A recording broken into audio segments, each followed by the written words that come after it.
Welcome. You're tuned into Life is a Sacred Journey. Every week, we bring a new perspective to aging and caregiving.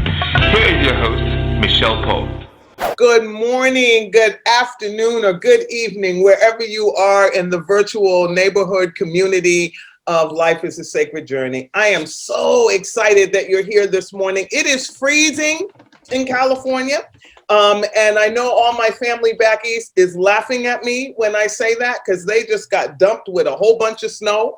And they're probably calling me a name that I cannot say on Facebook Live. But welcome, everybody, to Life is a Sacred Journey. It is so good to have you with us here again, another Friday morning at 8 a.m. as the sun is coming up here in California. This morning, my brother, Bret Sweet, is joining us. He is a dear friend. You know, everybody that comes through Life is a Sacred Journey becomes my best friend. So, you know, I've got all these BFFs all over the world. And when I retire, I'm going to come visit all my BFFs. So I'm going to use my relationship with you like where you go to a bed and breakfast. And we've been doing this since 2015. So I got a lot of people to come visit. Isn't that cool? All right. So COVID needs to go away. And so that we can get back out in the world and treat each other with loving kindness in the way that we didn't before COVID. So think about that. I'll drop that wisdom on you. So before we bring Bret to the microphone, he and I have had a wonderful conversation already this morning. And one of the things that I have to raise up to all of you is the Negro Baseball League. And how excited I was to read in the New York Times, yes, I still read the New York Times, that now the Baseball League has decided to recognize the Negro League. And, you know, as my father used to say, a day late and a dollar short, but the reality is it's happening. And Bret and I were having a wonderful pre-conversation, and it's only the first step, my people. It's only the first step because they've made the statement of recognition, but yet there are some stats of some of the players in the Negro League that surpass the folks that have already been recognized in the baseball league. And so the next step is going to be, are you going to be honest about the statistics that make up this entire now baseball league? So, but we thank you. We thank you, Baseball League, for making that tiny little baby step. But what I'm asking you to do now is take off your toddler shoes, put on your Nikes, and take the next step and put those stats in there, and let's find out who the best hitter was and who the best runner was, regardless of the color of their skin. And I want to say rest in peace to all of the men and women and people in the community that supported the Baseball Negro League at the time that they were going through it, you all. They were going through it, and they did it because they loved the game. So thank you. Rest in peace, brothers, for what you brought. And the other is, I've been getting a lot of phone calls from numbers. I have no idea who what those numbers are. Some of them are restricted, so I can't call them back. But I just realized that this is scam season. Bret, you know about this. This is scam season. So if someone calls your house, I don't care who it is, even if you think you know the person, they sound like the person, they know information about you, never, never, never wire money to anybody. Don't do that unless you know you sat on Zoom and you talked to your brother, sister, uncle, cousin, bestest friend, and they said to wire it. But don't wire any money because you got an email, text, or a phone call. Sorry. Doesn't work these days because people are scamming a lot. Hang up on anybody, like the Social Security person that called me the other day that said that there was a warrant out for my arrest because I didn't pay my Social Security. Well, first of all, I'm employed. My Social Security is paid through my check. Hang up on those people. Ask someone that you trust. Get a list. I've always told you, have a list of people, 1, 2, that you trust that you can run it by. So that reduces isolation and puts you in a place where you cannot be scammed. Make sure it's called the grandparent scam, where they call grandparents, oh, grandma, I'm stuck in XYZ, send me some money. That's one. The lottery scam, you've won all this money, call us. We need your social security number and your bank information to give you the money. Oh, no. That's not how it works. Medicare fraud, when people are calling you again for your information saying it's open enrollment, even though that's closed, the reality is people are still doing that. The romance scam, billions of dollars in the romance scam. I know we're living in isolation right now. We're all feeling lonely, but people, you know what? Don't send money. If people love you, they're not going to ask you to send money that way. And right after you've only been talking to them for a couple of weeks, you know, that just doesn't work. And then identity theft. Make sure that you change those passwords, have family members change your passwords, help you to do that. You do that on an ongoing basis. Thank you, my son, for reminding me. Do that all the time, okay? Change your passwords. And over this next weekend here, between now and January 1, don't forget to put new batteries in your fire alarm systems, smoke alarm systems in your house. Okay, phew. I think I got everything. I just wanted to make sure that you were ready for the new year and that you're protecting yourself from anyone that may be trying to hurt you, because they are. You know, I've never seen so many phone numbers from places I don't even know people in some of the states where they sent the stuff. All right, let me talk to you about Bret Sweet. We just had a fundraiser. You all know about this, because some of you came, and thank you for coming. And it was a virtual fundraiser. And the Friday prior, one of my colleagues said, oh, we've got somebody bought a ticket. His name is Bret Sweet, and we got to add him to the list because, as you know, we delivered stuff to people. Okay. I kept looking at the name going, Bret Sweet, Bret Sweet. I know Bret Sweet. How do I know Bret Sweet? But then, you know, you have those moments, they go by, you keep going. On the Saturday, I'm looking at Bret as we're moving from table to table thinking, I know him. And, you know, my little 63-year-old brain was like, but we don't remember how. And after we had the event, Bret and I got together and had an amazing conversation. And I realized that I knew Bret through his caregiving journey. I knew him as a caregiver. I knew him as a donor, because I went back and looked and saw that he actually donated to ASAB. And so it is so funny how the circle of life is, and how things happen, and what brings people together, even on the periphery, because we didn't connect like big time like this. But I did thank him when he donated, and you know, I always write personal notes on my thank you letters, but we had never really physically connected in conversation or any other way. But yet the circle of life, this sacred journey of life, made our paths cross again at a virtual wine tasting, because Fern Stroud, who you also met, went to high school with dude. You know, come on. Who is the mastermind of these wonderful human connections? I say it's God. I don't know who you say it is, but I say it's God. And it's a universal thing that I'm open to. So let me tell you, I'm going to bring up Bret's bio so that I won't miss a thing, because I love everything that he has done. So over the last 20 years of his life, he has decided to become a social entrepreneur. That means someone who goes out into the community, sees a need, finds a need, and then fills that need by making sure that there's physical resources, financial resources, heart resources to make that dream come true. That's Bret. And he started in the digital media companies and social enterprises, education companies. He created his first online music distribution system in 1996. So, whoa.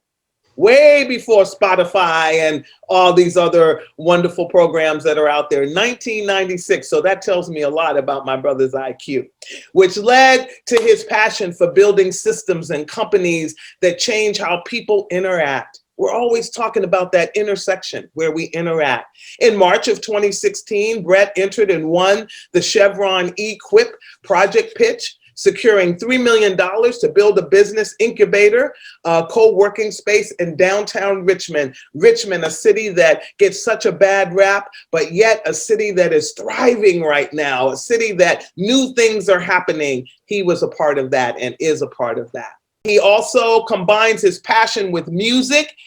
He worked with Polygram. He's put together music now that he and I are talking about doing a concert that's all about caregiving and dementia and Alzheimer's.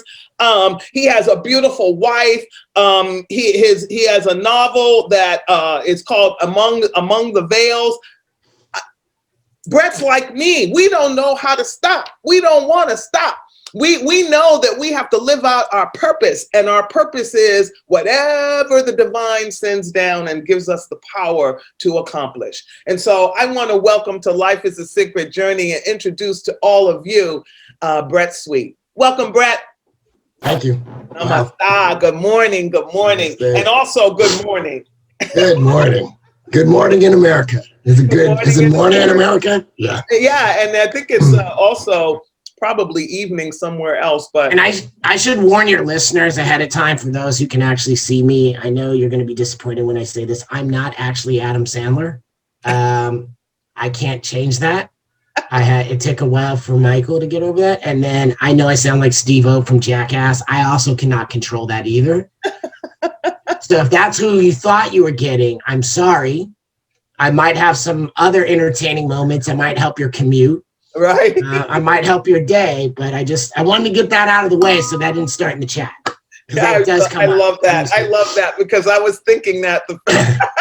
Yeah, and it's like people, and I always get the like, have you ever heard? And I'm like, well, living between Berkeley and Queens and dealing with young people in our community, there's something called the snaps or the dozens, right? Right, so that's right. I learned at a very early age is you got to get ahead of it.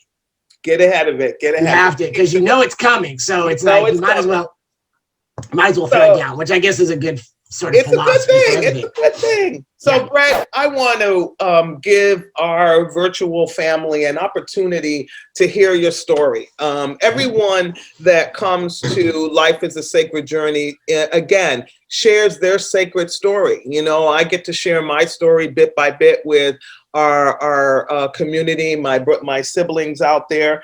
But I want to ask, about the personal story, and I want to know a little bit about your dad. I hope that's okay. And the reason is because, when I did my homework and you sent us some information, your dad was a prominent Bay Area civil rights attorney and also a social entrepreneur. And so if I'm getting everything right, that was a while ago in a time when, we know it wasn't so easy to do some of these things because my father was an entrepreneur as well. People getting money to finance projects as a person, always hard. So talk a little bit about, that experience being, looking in to your dad.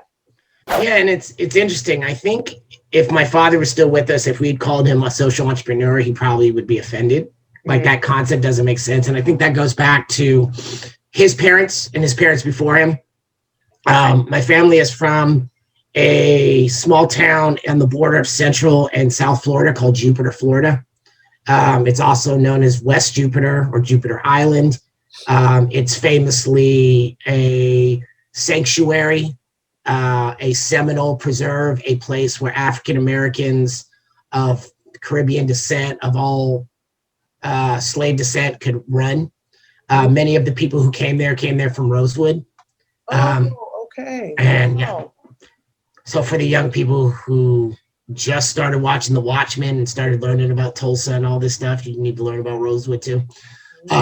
So my grandfather maybe had a 4th grade education, which maybe the argument could be that in the 1900s, a 4th grade education might be a 12th grade education nowadays. But he single-handedly built the town by himself. And at that time, it's not an entrepreneurial feat. It's you're in a swamp. Do you want to eat? Right. You have kids, right? we're going to spend the next week and we're going to build 2 shacks, and one family's taking this shack and we're taking this shack. We're going to build so he also became the president of the NAACP because he started the NAACP in Jupiter. He also had a garden that he was feeding people out of because there was nothing else to eat.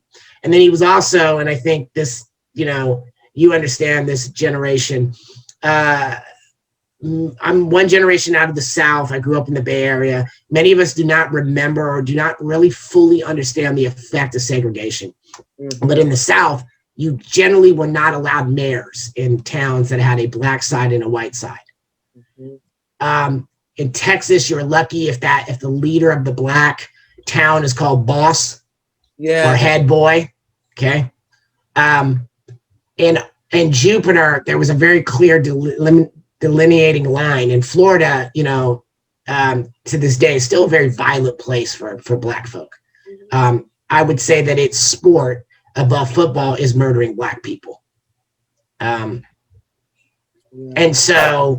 the numbers bear that out. But I think when it was time to blame somebody black or to take it out on the black civilization, the angry mobs would come over the line and they would meet with, instead of the boss, they would meet with the king, which was my grandfather. Oh, wow. And so if he needed to get slapped in the face or punched in the stomach or spit on to make sure that X amount of thousands of black people were not massacred, that's what he did. And that was sort of the family that came. So one day, his eldest son, my Uncle Wester, finished his tour in World War II. And he came to this city off the coast that had helped win the war called Richmond, California. Wow. And he would write letters back that the younger siblings would have to read about. And my grandfather, who I say this, in all seriousness, had a prescient sense about him. He was connected to the old continent. He was connected to nature. He was connected to God in a very different way. And he figured out 2 paths for his family. So my father was the youngest of 9. He was handicapped when he was 2.5, 3. He was blinded in one eye. Oh, wow. His brothers and him were playing outside in the swamps with a slingshot and the rock lodged in his eye. And at that and I'm sure if you had even the most basic healthcare at that time, if there was equivalent of a town doctor or Kaiser, it's easy to deal with. Yeah. But that did not exist at that time. Right. And if that did exist, that doctor was middle class and they lived in West Palm, right? And the money that you would have to pay to get that just wasn't there. It wasn't there, yeah. It just wasn't there. And that's one of those things, we can talk about later. But essentially, my Uncle Wester somehow put an idea in my grandfather's mind. And so he had 5 girls and 4 boys. He sent all the girls up to New York because in his mind, they were going to get married, but he wanted them to marry men who, quote unquote, respected an educated woman.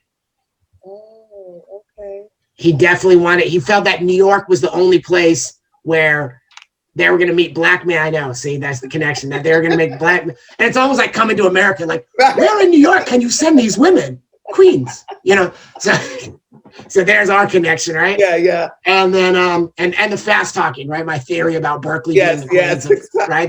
It's in the front of the mouth. Hey, what you want to do, right? And then he sent the rest of the boys out to the Bay Area, to San Jose, California. So my father came out early 50s. And so he was all of those things at one time. He was sort of indigenous. He was black. He was small. He was handicapped. But he wasn't taking no mess at all. Yeah. And not that he was a trash talker, far from it. Right, but he knew he was smart, and he understood that infrastructure had to be built. Mm-hmm. So as the story, and I'm still always working to recollect this, as him and his brother Wester, my dad went to school. He actually was really smart. He's one of the first African Americans to go into the law school at UC Berkeley. He was kicked out for protesting, right? People don't realize how lucky they have it, right? Like you put your Black Lives Matter up on your right. Like, you really have to accept some of your wins, but you can always, that's the curse of being young. I get it now. I remember being the 19-year-old in the car driving through Florida complaining, right? and complaining, and my uncle and my dad looking at me like, right? Gosh.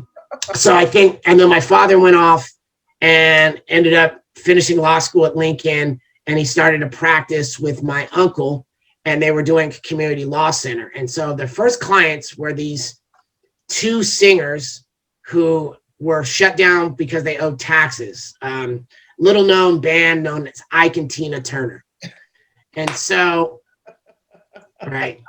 So my dad had this idea, and he basically, him and his brother Wester convinced the federal government, I don't know how, that if you get them back in the studio, they can make records, and records sell, and sales of records will pay their back taxes. So you got them back up and running. So you have this chunk of money that comes to you from, what do you do with it? Yeah. Well, they started setting up community law. How did they able to do that? Well, there were no lawyers in San Jose in that time. And a lot of people don't appreciate this because of redlining. When the Great Migration happened in Richmond, there were very clear lines of where we were allowed to live. Outside of Richmond, the second place we were allowed to live was San Jose. Okay. Fillmore and Bayview's Point, and the Bayview were much after. Okay. Because they already had Black populations, but you weren't allowed to still buy stuff there. Okay. Whereas in San Jose, you could actually, it's very much, it kind of reminds me of East Contra Costa, whereas the lines weren't drawn in the sand through segregation and redlining yet. So that way you could buy these properties and set up. So they went from being these attorneys to being the Black attorneys because there was no other offers. And then my uncle became sort of the bank for the Black Silicon Valley. You wanted to start a company, he'd loan to you at a very low interest rate, i.e., hey man, make sure you're taking care of us. Yeah. And so as they built that out, my father then came over to the East Bay because he saw the need. He started working out of the West Oakland Health Center, helped it get built. And he realized that most of our folks could not afford an attorney when they're being evicted. He really was disgusted by housing. His attitude was, if my dad can build a town in the swamp, why are people living in dilapidated hotels in San Pablo, right? This does not make sense to me. This is not, and consistent. My family was consistent about this principle. If you're a bar and you're white and you don't serve Black people, we're going to sue you. If you're a Black bar and you don't serve Mexicans, we're going to sue you. You're a Mexican bar, you don't serve Filipinos, we're going to sue you. You're a Filipino bar, you don't serve queer, we're going to sue you. Everybody is going to get a piece. And somehow during all this time, while they're building up the system, they're also siphoning funds and driving food down to Delano and Salinas, to their friend Dolores Huerta and Cesar Chavez, and delivering food. Yeah. Because in some reason, oppression seems to be very singular with its focus. So it could never imagine that Black people, or another word they would use for them, would ever take their time out of their week to bring food to those immigrants. But to my father and to my uncle and to my family, that was us. Yeah. That was us picking oranges and pineapples and papayas, up and down Florida. Oh, totally. So you can't, we may not speak Spanish, but you can't tell me those grapes and those strawberries ain't us, right? That's right. Right. We may not come from Michoacan, but when I see the dirt on your hands and I see, you understand. I see you, I see me in you. Yeah. In fact, my father, he would never buy me. I never got cool stuff, right? I never got the new robot. My dad would give me what he would call an experience, which is, we're going to go to the Yucatan Peninsula for 3 weeks and you're going to walk around ruins. And you don't realize until later in life, you got a private tour of a Olmec pyramid. And I know this has a deep connection to the indigenous East African cultures. And, and like most people nowadays have to spend, that's an archaeologist's trip. Exactly. And the other thing is that your father had a clear understanding that in order to raise people who were going to respect not only themselves, but the status of their humanity, that was necessary. 100%. That's necessary, right? And you have to be explicit about it. You have to be beyond intentional. Like there has to be a codex, as we call it, sort of honor code in our family, which has always been, as you climb up the ladder, don't expect it to drop. Meaning your arm has to be that. Not everybody's going to climb, even if you think about it, like sort of like the way I exercise, not everybody can skip 3 steps when they run stairs. Right. You literally have to, you have to baby step this concept of move your arms and get it one step at a time. So some people need you to throw a hand back. That's and right. that's what it was. So I think as Clifford built out Legal Aid Society from a startup, one of the things that he realized was funding was hard. And one of the issues that I still wrestle with is there's always money in the black market. That's why it's called that, right? Right. But in terms of us building our own ecosystems and our supply chains, as you and I have talked, that money ain't there because we don't invest in that same way. And recently it become that way. Now with VCs and billionaires and, shout out to Hove, shout out to Nas and all of that. So that wasn't there 10 years ago, right? No. Okay. No. Yeah, they weren't donating to you 10 years ago. So the point being, he had to create a sustainable structure that could have its own funding. So what he figured out was he fundraised and he bought buildings, and then he would use 3 floors of the building for services at legal aid, and the rest would be rented out. So it was a social enterprise. And this is, 20 years before Delancey Street. Right. I was going to say, this is and he had figured that out. And to this day, even the work I do at Renaissance is kind of inspired by that stuff. So a lot of it was figuring out a model. But if I said to him, hey, Dad, you're a social entrepreneur, in the same way that there's no monuments, it's like, we're doing work here. I don't have time for that. So I think the joke and part of my journey has been, I've learned, we've talked about this. My wife has encouraged me. As much as she's an introvert, she's reminded me that if I don't tell my story, somebody else will, and they'll find a way to not put me in it. And so now that I have this sort of vendetta against Alzheimer's, I'm very much about telling my father's story and then leaving enough breadcrumbs and media for my one-day children so they can tell my story at least. But the work has to come first. Yes. So I think that's a lot of it. So for me, my dad to me, and I'm a comic book, but we've talked about this. I'm just, Marvel till I die. Right. To me, my father is actually the original Black Panther, right? He's T'Chaka. He had this huge Avenger table that he sat at, and people would line up for advice and to get him involved and invest. And how many times did I walk in the house bumping my new NWA album, and he's like, turn it off, go back outside, apologize to everybody. We were having a Yeah, right? Absolutely. I raised you better than that. Yeah. But for me, I always wanted to have my seat at the table. And the challenge that I have 2 older brothers. And my father always encouraged us, loved us. My mom encouraged, loved us. But my parents were just exceptionally smart. My father was this great social entrepreneur. He's trying to deal with inequity around policy and economy. My mom was, doing prison reform before it was a good idea. Right? Before everybody realized it was complex. I mean, she was also one of the first female SFPD officers. So she's seen from the inside, right? Like the inside of how they lock people up and what the pipeline was in the 60s. And this is maybe maybe one of the first 10 women to get a PhD at UC Berkeley at a time when she would walk around with a gun because men would threaten to rape her for like having an education, So a little bit of pressure on their kids, right? And so unfortunately, my eldest brother became an incredible healer, but before that, he became one of the more talented Chinese martial artists and fighters in the world, right? So he ends up becoming like my Uncle Wester, he becomes the general, right? Okay. My next brother becomes one of the few Black quantum physicists in the world, has a PhD, builds lasers, things like that. So where do I find my slump, right? You find yourself receiving the Chevron equip pitch. Right, bingo. And that's, I think, how it gets there. Right? That's where you find yourself. And for me, it's very much about if the team's already assembled, what skills do I need to develop to be at the table to feel not only like an imposter, but to feel like everybody else on the team of Avengers feels supported by what I bring to the table. Exactly. And I think that's kind of to answer your question about my father and looking at that. It's always that. And then also there's this thing, you wake up one day and it's always about going somewhere, and this tiny little man could command the attention of these giant West Oakland, East Oakland drug dealers. They were terrified and loved him, right?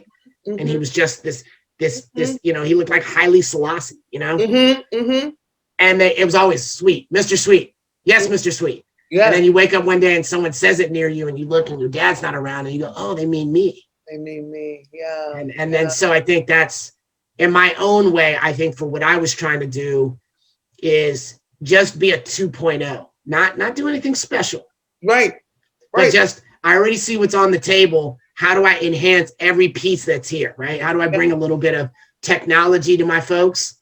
How do I bring some of this policy? How do I develop, some of this healing? And then that's kind of how I fell into being some of the work that I've done. Well, and Bret, we all are that. We all are the tiny seeds that are planted from generations before us. And we are now the tiny seeds for the generations yet to come. And one of the reasons that Life is a Sacred Journey exists is because of 2015, a group of interns coming and saying to me, elevate the conversation. You're having the conversation with us in this room, actually this very room, this very table, but nobody else is hearing it, and it's inspiring us. I have never come to this platform or at this moment look at myself and go, I'm the inspiration. It's not that. It's about being a vessel, and I think that's what your dad, that's what your uncle, that's what they did. They became vessels for their living purpose, lived it out, went even in the directions that probably other people said, why are you doing that? You could do this for yourself and be la la la la la. Definitely, especially after, again, you've had success in entertainment. And then somehow, again, as I'm a kid, like, I want to go off into entertainment. My dad's like, I've been there and no. You know what I mean? Like, no. But you did. And then I end up there anyways. And then I find myself at this moment, and it's ironic.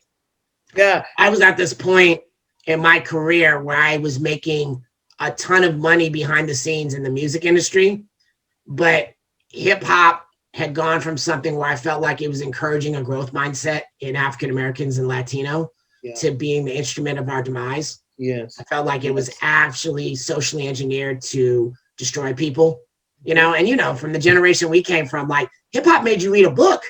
You had to keep up. The language, this is what Bret and I, and for those of you, that don't understand, the music that you're hearing today that they're calling rap, okay, or whatever they're calling it these days, because I'm not in tune as much as I used to be. Yeah. But the hip hop music was poetry. It was spoken word around what was going on in the community. So language was key. The words, the vocabulary was amazing, so amazing that they did very rarely use any negative curse words or any of that, because they understood the power of language and the vibration of vowels and consonants and that exclamation being, and that's what Bret is talking about. That's the era that he was in the business and then saw it change. I think we were on the banned list before 9/11, but I saw the banned list after 9/11. It was so facetious, but it was basically, we're going to sell you death and liquor and drugs. And if you're not talking about this, you're not going to get on the radio. But at that same time, I was so conflicted. And in a lot of ways, I was at a point where, to keep up with that lifestyle, because everybody's, they're starting their days at 2 PM, they're up all night. If not for my father being diagnosed, I could have ended up down that road and been lost. But I think in a lot of ways, transforming into a caregiver not only saved me, and I definitely know it prolonged my father's life, but I also feel like there was a sense of redemption in there too. But it was also necessary. I think one thing that is really important that I always want to say to anybody who is anywhere you're in the caregiver journey, because I think hindsight is 20/20, and it's very easy to attack yourself. When you start, the bar that you have for yourself is hugely unrealistic. Your grief will tell you lies you have no idea. So for me, some of them was this thing about my dad losing his memory and getting on flights and then not getting off the plane and getting lost in the country. This is only happening to my family. Right. God is very mad at us. Yes. Okay? Right? He hates us. He hates us. And he hates you in particular, Bret. That's right. or if I just would spend a little bit more time loving my dad, this is going to go away. Yeah. Things like that. And so I think it's really important to remember in the beginning, you set a very high standard, and that there is, and that's why platforms like Life is a Sacred Journey are so critical, because they're really, do you have the brain power to read on forums for 3 hours to understand how to do this stuff? Exactly. When you've been up all day and you're lifting and you're doing stuff. Yep.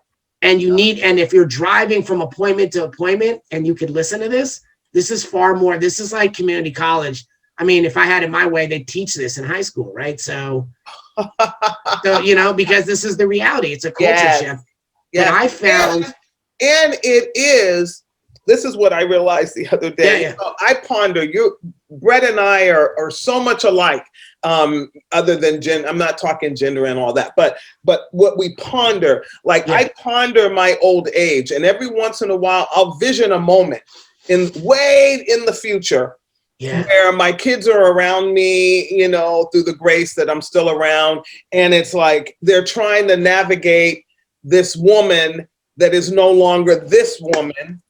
And they're saying, what do we do? Mommy wouldn't want it this way. Or the other one saying, but that's not the conversation she had with me. It is not anything, even though they've been around me for 23 years in this business, that I can tell them that when that moment happens, that they're not going to be confused. But if they have a goodie grab bag of stuff, Brad, absolutely, we talked about a Swiss Army knife, a toolbox, absolutely, and some how-to videos. I mean, that's one thing I really came to, and you're so right, which is, but one thing I really want to come across to a lot of people, I think about this, and I don't even have kids, but it's, and I talk about this all the time. I'm still like pushing my wife, please have a quick warning system when I become that overbearing dad, right? When I'm not listening, and pulling me aside so I don't push them away. But also, there's going to be a video. It's not going to be but dad said, but look at the video. What did it say in writing? What's the business plan? Right. Because we've been through this. Yeah. We've seen it, and I'm doing everything to prevent it, but you can't control every possibility. Maybe that's the strategy mind in me. Yeah. Maybe that's sort of what I bring to the table, the sort of, the little brother who understands how to beat the game the first time, right? Because I watch everybody. Right. You are. I think that you have to visualize Yes. Even the uncomfortable things. And that's something, you know, as I mentioned, being a lifetime martial artist and being a fighter, you know, you want to visualize success, but you don't want to be surprised when you get someone grabs you and takes you down. No. Well, you want to be like, I know how to fight here too. And I think that's one of those things where you have to have this, what is this end point on this thread, right? Yes. Yes. You know, sort of that moment in Avengers Endgame. If I go into this possibility, what does it look like? And how do I walk backwards? So at least for my children, if they become caregivers, at least, you know, there's a video, there's resources, there's all these things rather than, for example, when I told you this story, I remember when we realized we had to put my father in skilled nursing because it was a risk factor. We just had to. Yeah. Oh, and thank you so much earlier. I remember I was listening to one of the episodes and you were talking about why does the Alzheimer's facility always have the people in the back of the building? I hate but it. For the money we pay, right? Like, why do they have to be locked away for them? It's not like it's Alzheimer's and there's cancer. No, it's all for Alzheimer's, and you have a security door that you can't even break into with a SWAT team, but they have to be in the back. Like I'm again, but I only know that because being the nerdy kid I was and loving my dad, I opened a spreadsheet with my older brother and we went to 30 in Marin County, 30 in Contra Costa, 30, you know what I mean? Yeah, I went to 30 in every Bay Area county to understand, and I realized the story wasn't going to change much. Right. And one of the biggest lessons I learned, I remember after like week 4, I was just exhausted, and we were like at somewhere in Fremont. I said to my brother, I was like, oh, this is a nice dining room. This is a nice garden. He said, yeah, it's for you. Because Dad's not going to know it. Yeah. Yeah. And I had to like take a moment and deal with that. And I think part of that is one of the journeys is understanding things that I used to be deeply ashamed about that I felt like if I hadn't been investing my time in music, I would have been more attentive to my father's needs and saw this coming, which is a lie. No. But that same thing that made me good at corralling a bunch of people and saying, if you don't get on this bus and get up and go to the next radio station, I'm going to choke you out. Yeah. That same mentality got me to turn around and say, you know, I got this appointment. And if I let this power game go, my dad's not going to get to this appointment. Mm-hmm. So I'm going to watch this person really quick. And I see that this nurse likes quarter water, you know, those little, the 50-cent like Powerades, right? Yeah. So I'm going to go to Costco and I'm going to buy a case and I'm going to bring them new flavors. So that way that 20-minute Kaiser check-in turns into 2 minutes. Yeah. That way, because, you know, the system is not set up to deal with the illness. It's set up to deal with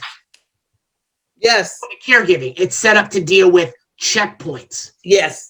So if you're going to take your father for a 10 o'clock appointment, even if you get to the parking lot at 9, well, the drive may have rattled him a little bit. We might need to have a little bit of a foot rub and a back massage and a hug and watch a movie and that's not fit into there. So if they're going to turn off your appointment, if you're 15 minutes late, you better have in the trunk that smart water. Yep. Right. So that way, when you get there at 10:13, hey, nice to see you, Myra. Hey, I brought you purple today. Yeah. There you go. You gotta, and those same massaging are those tools. And I think that's one of the things I'm really trying to encourage anybody in this journey of caregiving, but especially at the inception point, is to remember that the skills that you have that make you great in other places are equally applicable. Yeah. Even though you don't have the same success, you can't measure it in that way. Right. That's right. You can't tell yourself you're going to dunk the ball every day. You're not going to have a win every day. You got to stop using that vocabulary. Right. But there are things that make you great in your other spaces in your life, and they're going to make you a great caregiver. And Bret, you know, one of the things that you're talking about that's really coming out in your language is the ability, you know, the tree is my, all of them, everybody in my virtual neighborhood know this. The tree is my symbol. When I think of myself, I think of myself as a living, breathing tree, right? And so I love the tree. And reason number 50,000 of why I love you so much. Right, you know, it's just amazing. But what you're talking about is the fact that what I like about trees is they don't repel any season that they're in, even the season in which they must give up their life, or what appears that they're giving up their life due to fire or whatever.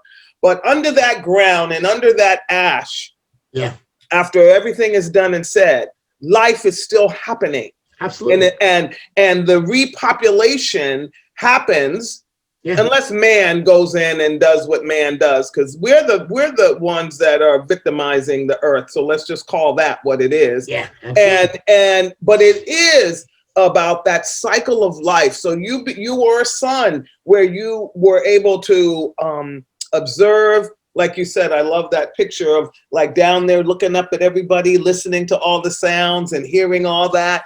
But then you've taken that into your DNA, it's in your skin, to go into the lives of young people now. You've been a caregiver.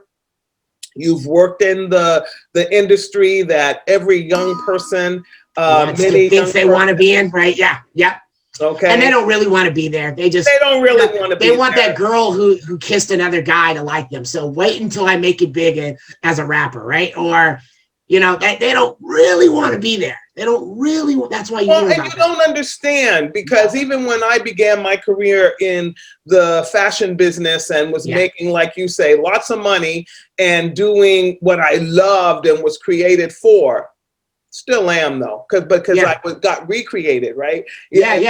But from a young person, the money was it was better than alcohol, better than drugs, better than boyfriends, better than anything, to be able to walk into a store and pay stupid amount of money for things. Right. And the camaraderie and the people that come to you and tell you how magnificent and wonderful. Oh yeah, the sycophancy and the the cult mentality. And so therefore you become something that you don't even know you're transforming into, because you're so focused on all of that until the day, and this happened to me, where I sat down and said, I got money in the bank, but I wish I was dead. I was just going to say, that's why I believe all these industries have to have parties all the time. It's not to celebrate, right? It's to pump you back up. Right. It's to keep you, right. Let's keep you fixed, right? Because we're on 10 yet, right? Yeah. We're great, right? Right. Have some more champagne, right? Right. Take off your glasses and get in the pool. Right. We're having fun, right? And that's part of it, right? Like, but it also robs you, because I thought about this the other day. Yes. How fortunate I am that my journey did not take me into the dark side all the way. But the reality is, I still was exposed to some stuff.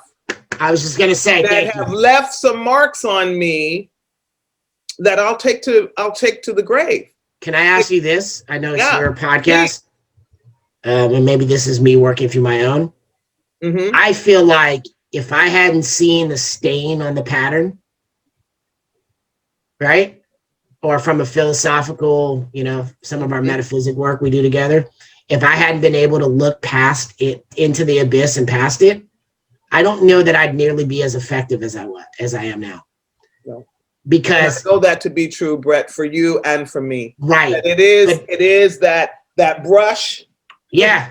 Yes. Yes. Yeah. that has given me the strength and the courage to speak the truth without fear. That's absolutely, I think, part of, for me at least, I've always had that issue where I ran my mouth too much, and I've always had too much fearlessness, especially growing up between here in Sacramento and living in Sacramento next to white supremacists and being victimized and tortured all the time and having my jaw broken.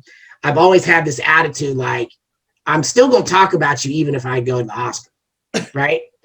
And I think one of the things I learned, I think a couple months after, it's funny, it's the anniversary of it. I lost my father October 2010. A couple months after that, it was Christmas, obviously, and we were walking on Mission, my girlfriend, who's now my wife, and I. We went to go get a plunger. And I came out, and a guy in a wheelchair came up to us and pulled a gun. Oh, boy. And I talked him down. And I basically was like, looks like you're in a lot of pain, and I really don't want to put you in more pain, but I'm going to need you to put that gun away before I hurt you.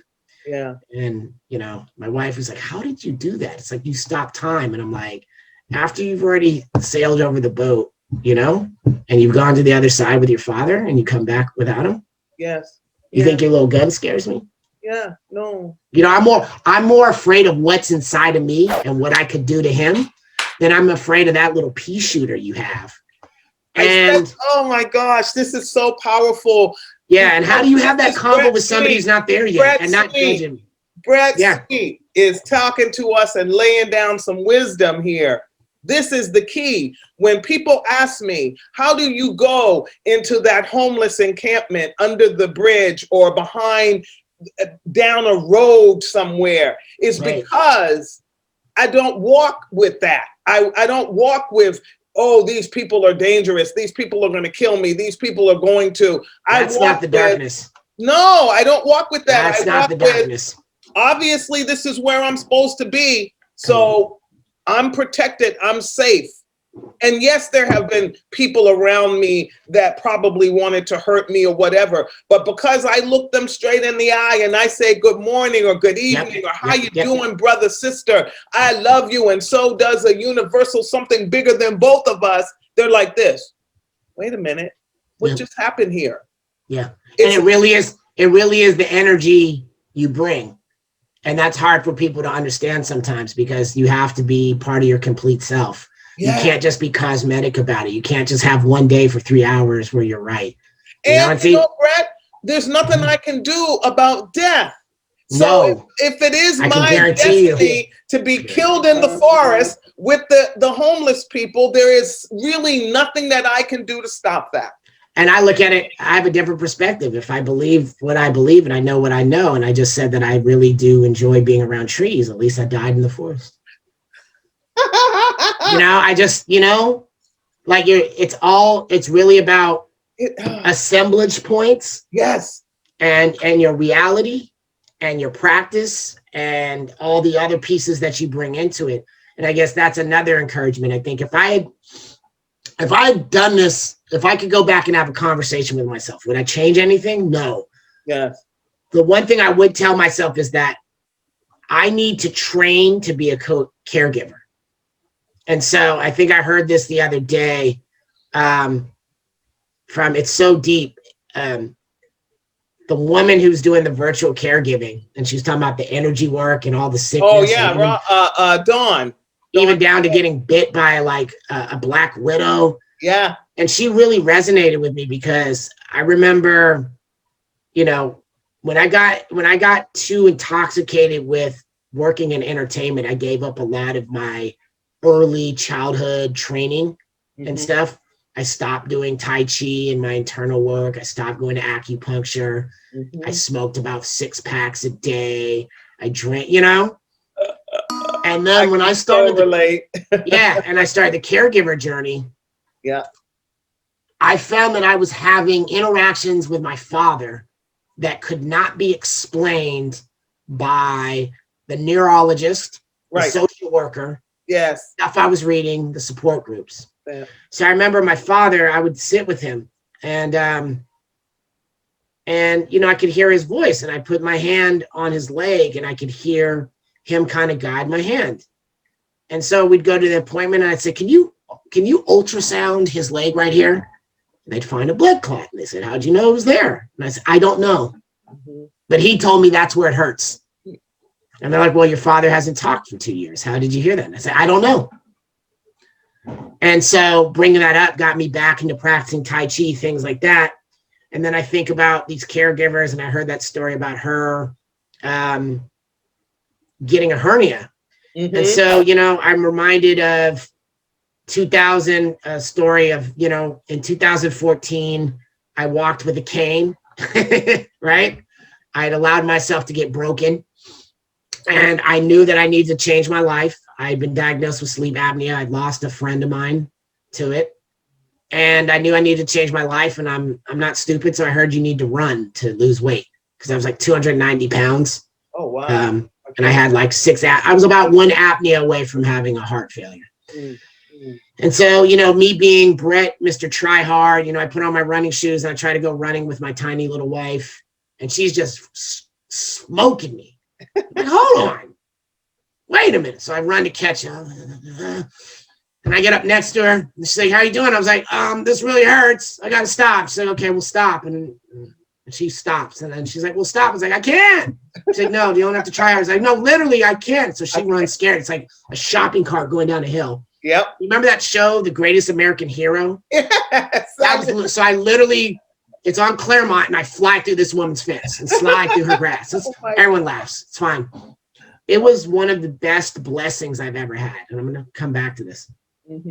So I'm looking up, and when your friend scrubs and you're just laughing, and my wife's laying down there next to me, and we're just laughing because I'm like, now I got to buy this lady a new fence. And she's looking out, little white lady looking out the window, and she's like, dude, I'm calling 911. Do I call to help you? Or did are you about to rob me?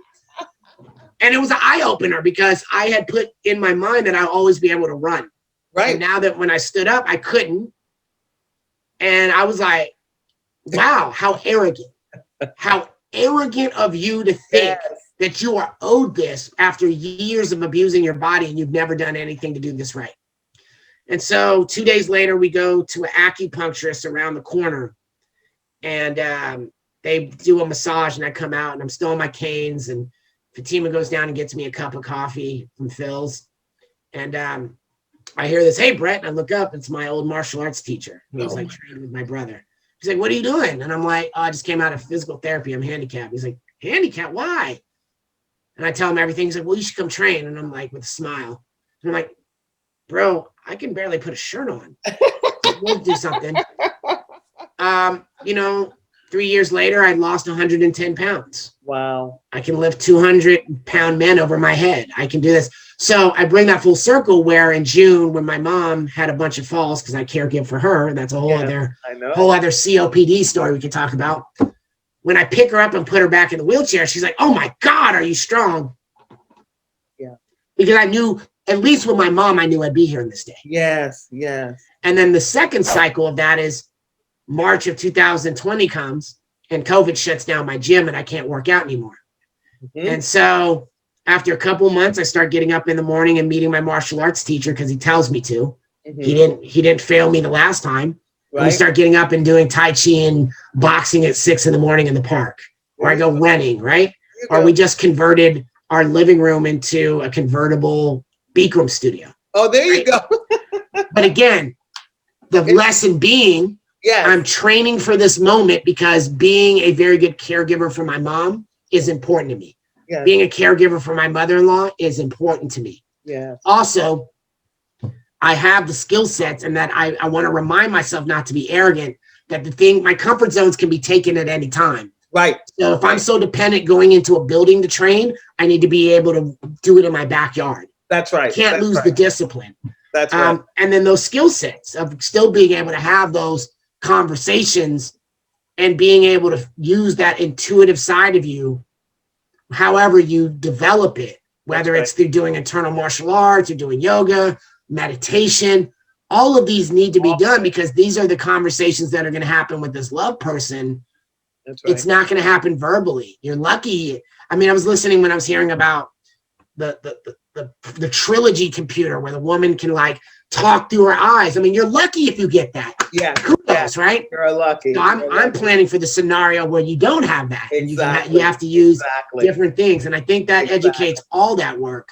But I think the lesson that I always want to bring back to any caregiver is, one, take care of yourself. And I know I've heard you say it, so I want to echo this. If you can't care for yourself, you will be a useless caregiver. Yes. 2 torn rotator cuffs later, a herniated disc, a bad knee. I can guarantee you this is true. Okay? It's true. With PTSD, sleepwalking, you know what I mean? Okay. All of it. I have the list of all the horror stories, right? I mean, I used to live in the ER with my dad. I mean, they know me by name. Let's put it that way. So I can guarantee that if you don't take care of yourself, if you're not, and it's a lifestyle thing. What is lifestyle? It is a lifestyle thing. And what does lifestyle mean? You need to start your week knowing what your self-care day is and build everything around that. Exactly. Not the I'll fit in some self-care. No. And the analogy I'll give that to you is if you think about your favorite beach, as my dad used to say, and I think this is what he was prepping me for, where does the lifeguard sit?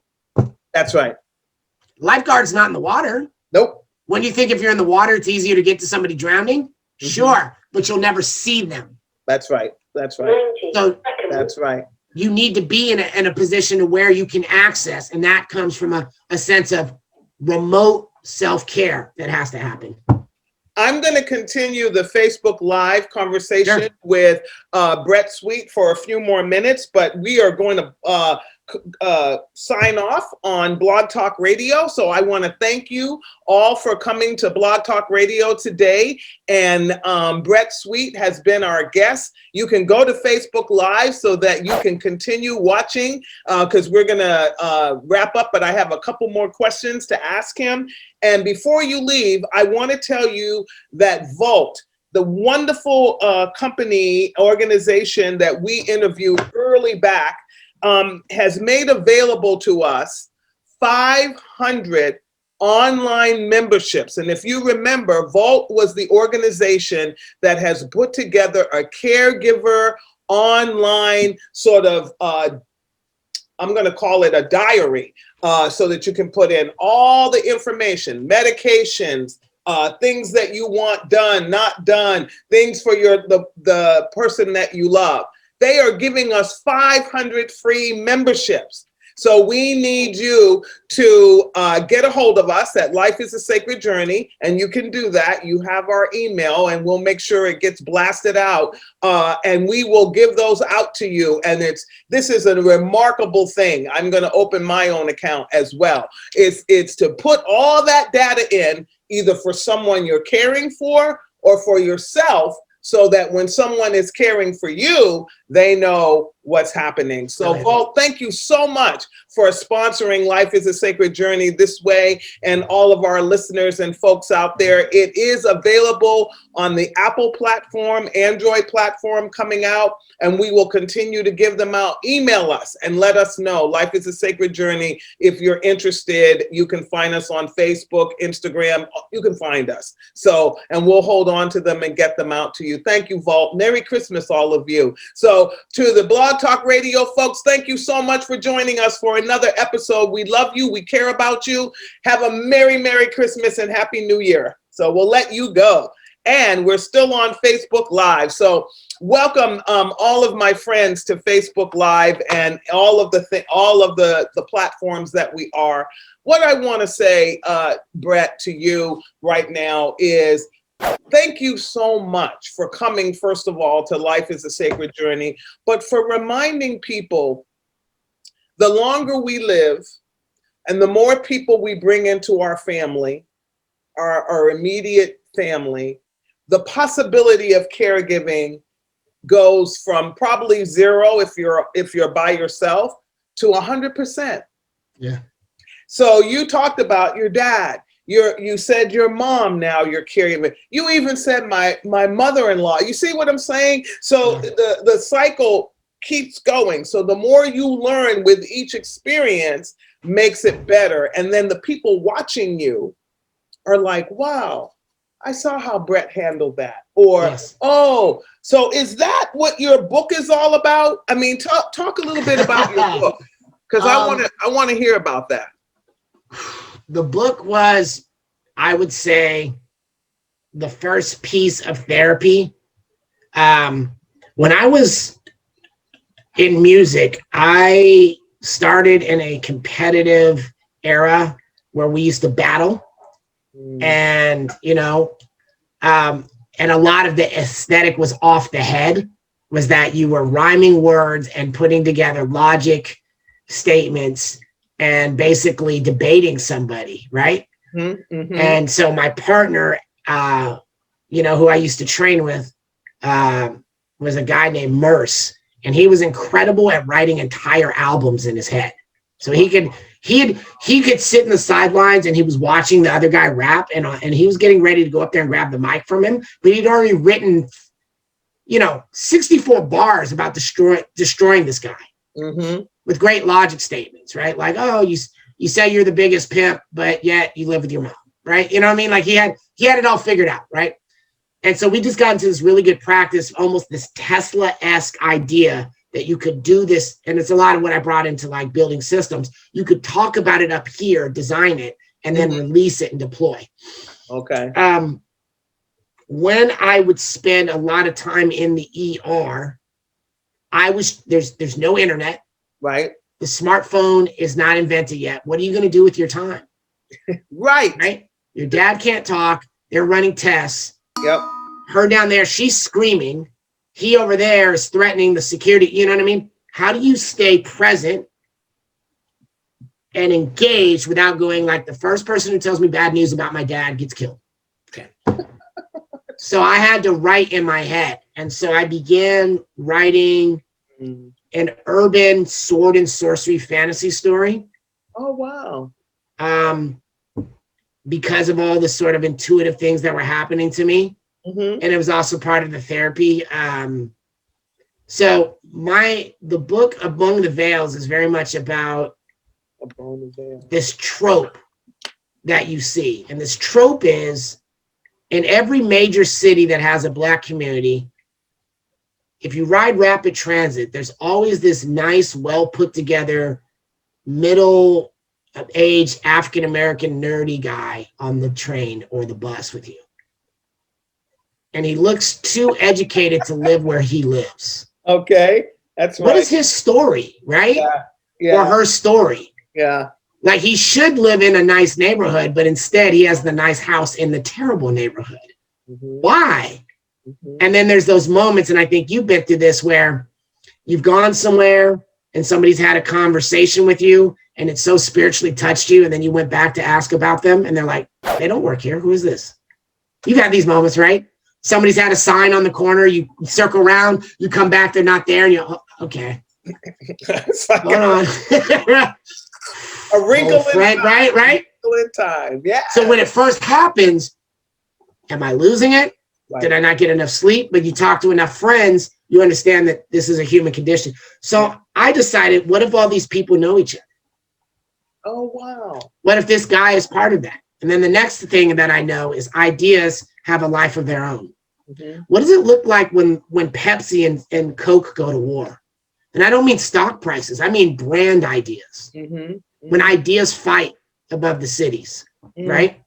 And even being very influenced by traditional East African sort of Kemetic philosophy and theology.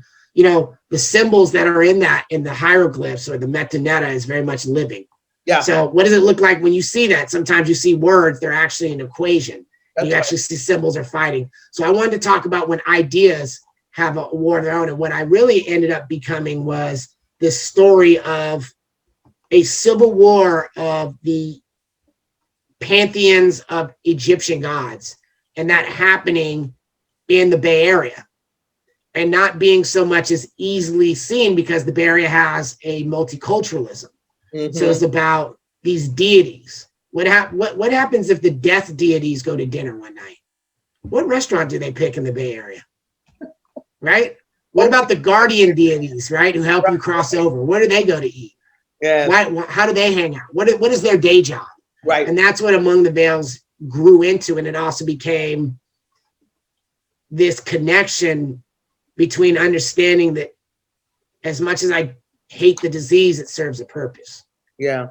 Right. And so there's this entire network of human beings. So when you talk to people, and I found myself being in ERs a lot and talking to people's parents in ways that other people were not there. And the best way I can put it is, you know, there's somebody inside your parent, but they're also somewhere else while they're there. Yeah. Yeah. And what would happen if you went to their realm? What does that look like? And that's what those became. It became veils. So they always talk about the plaques on the brain being like a spider web, right? Yeah. Yeah. That's right. Or a veil. So that's what I wanted to talk about, was this guy who's got this grandmother who's got Alzheimer's. And when he goes to her realm, that's what it looks like. But he also lives in our realm, and going in between the two has this ability to affect reality, because he finds out that he's the housing for an ancient Egyptian deity, and he's got to take care of these ancient Egyptian deities who are these little kids while they're being hunted. And the allies that are around him are sort of like the Aztec goddess of fertility, and the, you know, the Chinese trickster god, right? And these are the people who live in the Bay Area and hang out with him. Right. Well, Bret, we have spoken to each other and shared for over an hour, and so I just could go on, but our time is up.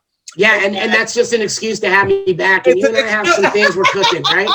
Right. So we're up to something, right? So this is the first of a couple. I will say this.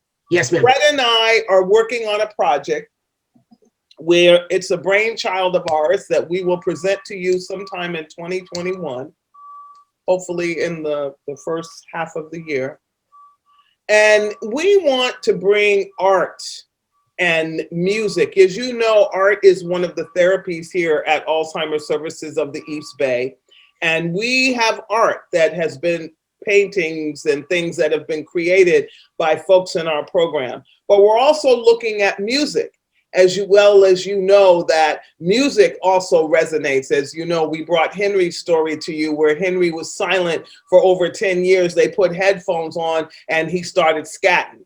You know, so music resonates with people with Alzheimer's. Bret has written some incredible music music, spoken word music, hip hop music, that we want to have a virtual concert of some sort with poetry. And we'll bring Frances Kakagawa, who has written poetry on Alzheimer's after her caring experience, and Bret and Art from our program. So listen out for where you might want to become a part of that, either donating time to make sure that we have about 200 and some people to share the word. Help us to sell tickets when the time comes, and we are selling tickets. Help us, just help us. At this particular time in ACEB's history, we're 30-something years old. We need help from the community, not just me sitting here writing grants and again, I want all my grants to be funded. But ACEB needs to now move into a community movement.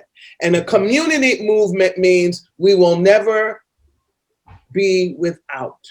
Yeah.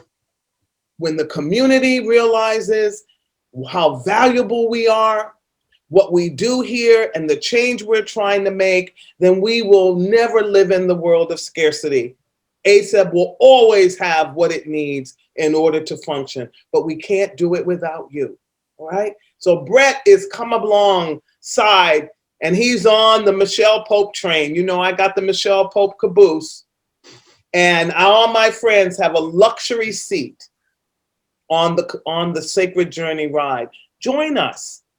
I don't care how small you think your purpose is. When you marry it with other people's purposes, it becomes a major purpose. Okay? Bret turns me on with his mind, and after talking with him, I got excited and I started visioning something different for this organization. And then I got a book in the mail from my friend Gwen that says turn profit into passion. I know, Mike. Right after I talked to him. I'm sorry, something's wrong, something's connecting. So know that your life is connected to a much bigger purpose, whether it's ACEB or something that you have not identified yet. Know that you will be a caregiver at some time in your life, and all the things that Bret just spoke about, you're going to need those in your trunk. Put them in your trunk. There's plenty of room in the luggage area on the train. We made plenty of room for your luggage, okay? So make sure you bring your luggage so that you can know what you need when you become a caregiver, whether it's for someone that is your neighbor, a stranger, or someone you love. Bret Sweet, you are, wow, a life force, and you are amazing. And I am so excited that you've decided to bring your energy into my world and into the world of Life is a Sacred Journey, and now to the world of other people that you don't even know. That your voice, I hope, has changed their life. But as we end, is there one last thought that you would like to share? And then we do have to have you back because I've only asked like 3 questions and we just went deep on all of them. So is there one thought though that you would like to share with our Life is a Sacred Journey audience and family before we close? I think the one thing that comes to me, and this shout out to my good friend Crystal, she asked me this question, and I think she's a little bit braver. So I wanted to articulate this. There's this fear with this disease that when you take care of your parent, you will always remember them this way. Mm-hmm, mm-hmm. And it will replace all your memories. Mm-hmm, mm-hmm. And that you keep them at a little bit of arm's length because you're afraid of not remembering who they were before this disease came. Mm-hmm, mm-hmm. And I can guarantee you 10 years later, it's not going to be like that. And in fact, when your journey on that path is over, you have this transformative relationship with your parent in a way that I don't know you would have if the disease hadn't come. And so I want to guarantee anybody else who's still struggling, this will not be forever. These little moments that you have that you kind of shake off where you're like, wow, that was a rough hospital trip. It won't stay forever. You might even find yourself finding some memory of your parent when they were 20 and you don't even know how it got into your head, and you go, wow, what a great gift. And that parent shows up in places. I talk to my dad in ways I have, no logical way to explain, but when it happens, it's beyond special and I cherish it. So I just want to remind people, it's not even a light at the end of the tunnel, but this will not be the totality of your experience with your parent. You will not be dominated, and your parent will not be dominated by this memory, even though it feels like they're losing all their other memories. Exactly. And you have to, it's a faith thing. And if I'm wrong, I'm okay with being corrected. I'm seldom wrong though. Yeah, and so I just want to guarantee you that as somebody who's been on the other side on behalf of myself and my father and everybody else I represent, these hard days and nights will not be the sum total of what you remember of your parent.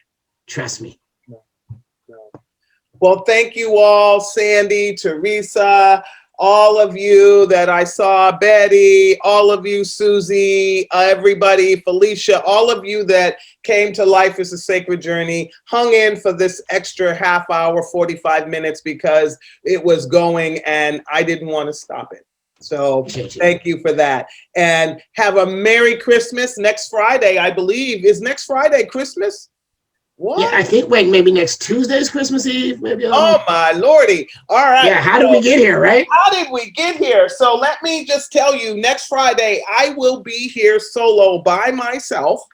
And so it's Christmas Day.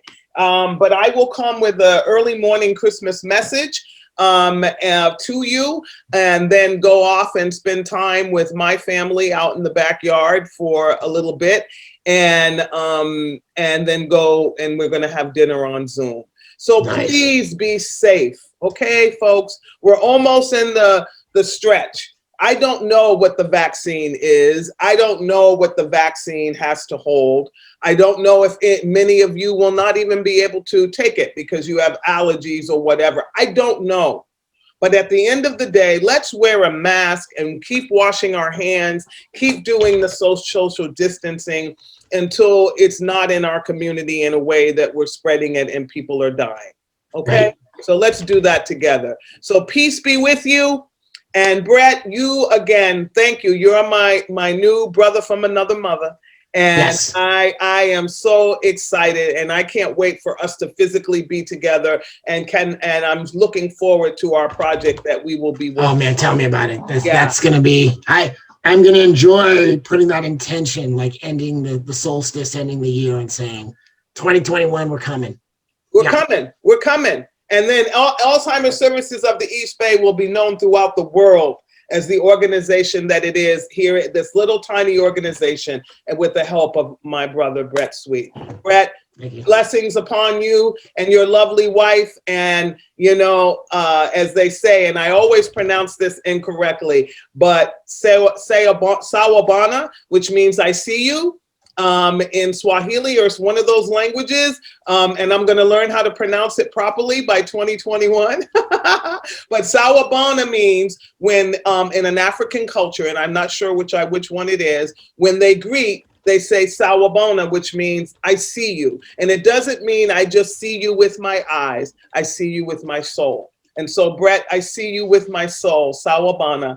Have a wonderful rest of this day. And thank you so much for getting up early to be with me and all of us on Life is a Sacred Journey. Pleasure. Thank you for having me. See you soon. Blessings. Take care. You too.